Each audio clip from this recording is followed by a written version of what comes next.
Sobat semuanya, seperti yang kita ketahui untuk pendaftaran CASN 2024 nanti fresh graduate mendaftar PNS, sementara untuk P3K ini difokuskan untuk menuntaskan permasalahan tenaga non-ASN. Pada video ini kita akan berbagi update informasi terbaru yaitu dari Menpan RB, yang mana di sini nanti terkait tentang pendaftaran CPNS dan juga P3K 2024 bagi teman-teman yang saat ini sedang menantikan kapan pembukaan pendaftaran P3K 2024 dan kapan pendaftaran CPNS 2024 ini dibuka. Silahkan simak video ini sampai selesai. Namun sebelum kita lanjutkan, perlu saya ingatkan, bagi teman-teman yang mungkin baru pertama kali menemukan channel Calon Guru ini, silakan klik tombol subscribe-nya dan aktifkan notifikasi loncengnya, sehingga jika Calon Guru menyajikan update informasi terbaru, kalian tidak akan ketinggalan informasi. Baiklah sobat calon guru semuanya, pertama-tama di sini kita kutip informasi pertama yaitu dari jpnn.com. Info terbaru pendaftaran CPNS 2024 dan pendaftaran P3K 2024 dari Menteri Anas. Kira-kira informasi apa yang dapat kita ambil dari informasi pertama ini? Seperti yang kita kutip dari Jakarta, Menteri Pendayagunaan Aparatur Negara dan Reformasi Birokrasi atau PAN-RB, Abdullah Azwar Anas menyampaikan info terbaru terkait pendaftaran CPNS 2024 dan pendaftaran P3K 2024. Diketahui hingga saat ini para honorer dan juga sarjana fresh graduate peminat kursi ASN menanti jadwal pendaftaran CPNS 2024 dan jadwal pendaftaran P3K 2024. Pemerintah telah menyiapkan formasi CASN 2024 yang jumlahnya ini 1.280.000. Ini adalah sebagai tahap awal ya untuk pemenuhan total kebutuhan 2,3 juta ASN. Terkait seleksi CPNS 2024 dan juga P3K 2024, saat ini Badan Kepegawaian Negara atau BKN sedang melakukan verifikasi dan validasi rincian formasi ASN yang sudah ditetapkan berdasarkan usulan dari seluruh instansi pusat dan juga daerah, teman-teman. Menteri PAN-RB Abdullah Azwar Anas mengatakan bahwa pendaftaran CPNS 2024 dan P3K 2024 ini bisa dimulai segera setelah proses validasi selesai ya, berdasarkan hasil pengisian atau input rincian formasi dari masing-masing kementerian atau lembaga atau KL dan juga Pemda. Kementerian PAN-RB dan BKN ini sudah lakukan percepatan pada proses verifikasi dan validasi formasi ASN yang dari input yang dilakukan oleh kementerian dan juga lembaga serta Pemda. Ini ujar dari Menteri Azwar Anas saat memimpin rapat tematik mengenai rekrutmen CASN di kantor Kementerian PAN-RB di hari Selasa ya. Pada rapat itu juga membahas terkait sekolah kedinasan, jabatan fungsional utama, RPP manajemen ASN serta skema pemindahan ASN ke Ibu Kota Nusantara atau IKN.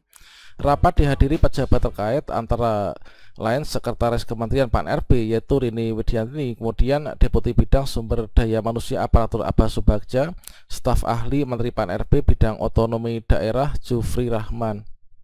Dan selain itu staf ahli Menpan RB bidang budaya kerja Abdul Hakim, staf ahli Menteri PAN RB bidang administrasi negara Herman, kemudian staf khusus Menteri PAN RB bidang organisasi aparatur dan kepegawaian Doni Aditya Warman, serta staf khusus Menteri PAN RB bidang pelayanan publik Wanto Sugito. Kami berharap kementerian dan lembaga serta Pemda yang belum merampungkan input di sistem BKN untuk segera menyelesaikan agar pendaftaran CASN ini segera dibuka ya, karena sudah ditunggu-tunggu publik ini. Nah, Menteri Anas mengatakan ada sebagian kementerian dan lembaga serta Pemda yang belum merampungkan pengisian detail dari formasi yang telah ditetapkan oleh Kemenpan RB. BKN sudah berkoordinasi, kami yakin bisa rampung dalam waktu dekat ini dan pendaftaran CASN dapat segera dimulai, kata Anas. Ini dikutip dari keterangan Humas Kemenpan RB pada hari Senin kemarin.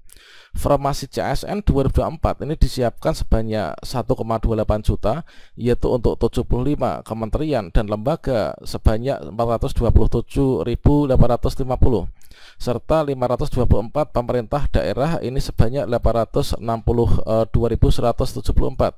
Jumlah 1,28 juta itu untuk memenuhi kebutuhan ASN secara nasional itu sebanyak 2,3 juta formasi ya. Ini nanti secara bertahap. Kemudian ASN yang dimaksud itu terdiri dari dua kategori, yaitu CPNS itu nanti yang bisa dilamar oleh teman-teman fresh graduate ya, serta pegawai pemerintah dengan perjanjian kerja ini nanti akan diperuntukkan bagi tenaga non ASN. Kemudian hal menarik di sini yaitu diberikan penekanan, yaitu ASN yang dimaksud terdiri dari kategori CPNS itu yang bisa dilamar oleh teman-teman fresh graduate serta pegawai pemerintah dengan perjanjian kerja atau P3K yang diperuntukkan bagi tenaga non ASN atau honorer K2 ya, yang telah masuk database BKN. Nah, di sini diberikan penekanan yaitu honorer yang dimaksud itulah honorer ataupun juga honorer K2 yang sudah masuk dalam database BKN. Terkait tentang bagaimanakah cara cek honorer yang terdaftar di database BKN ini sudah banyak sekali video sebelumnya terkait tentang tutorial cek nama honorer terdaftar di database BKN ya.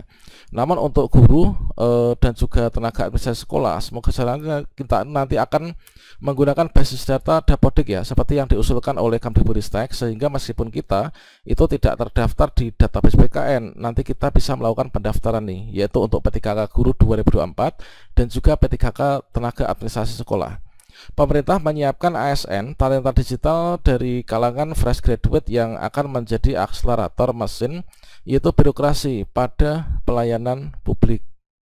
Selanjutnya dari Menteri Anas mengatakan arah kebijakan rekrutmen ASN talenta digital didesain berdampak mengakselerasi ekonomi lokal dan nasional, mulai digitalisasi sektor pertanian, perindustrian, pariwisata, produksi UMKM, kemudian perdagangan dan lain sebagainya.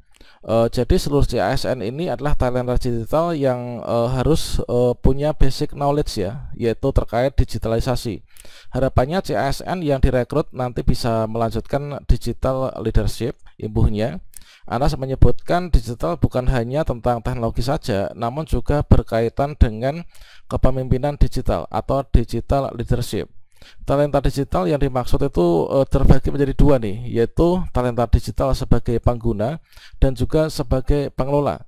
Terdapat tiga hal yang harus diperhatikan untuk menghadirkan kepemimpinan digital ini, yaitu ketiganya adalah struktur digital, kompetensi digital, dan juga digital culture. Talenta-talenta digital yang direkrut itu melalui pengadaan CASN nantinya itu juga akan ditempatkan nih di Ibu Kota Nusantara atau IKN yang akan menerapkan pola kerja terpadu dengan fleksibilitas waktu dan lokasi mendukung ya, sistem kerja kolaboratif dan juga agil. Nah, karenanya ini perlu talenta-talenta digital yang siap untuk mendorong akselerasi roda pemerintahan di IKN. Jadi dari informasi ini dapat kita ambil kesimpulan bahwasannya untuk pendaftaran seleksi P3K dan CPNS 2024 ini nanti akan segera dibuka. Dikarenakan kalau misalkan kita lihat pada jadwal kemarin di tanggal 30 ini merupakan batas akhir bagi Pemda dan juga K serta L ya, dan Pemda untuk menginputkan yaitu rincian formasi melalui SIASN.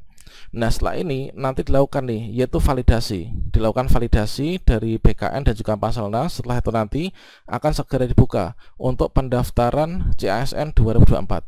Nah, semoga saja nanti di daerah kita membuka formasi yang banyak sehingga kita ini bisa berpotensi besar untuk lulus di tahun ini ya.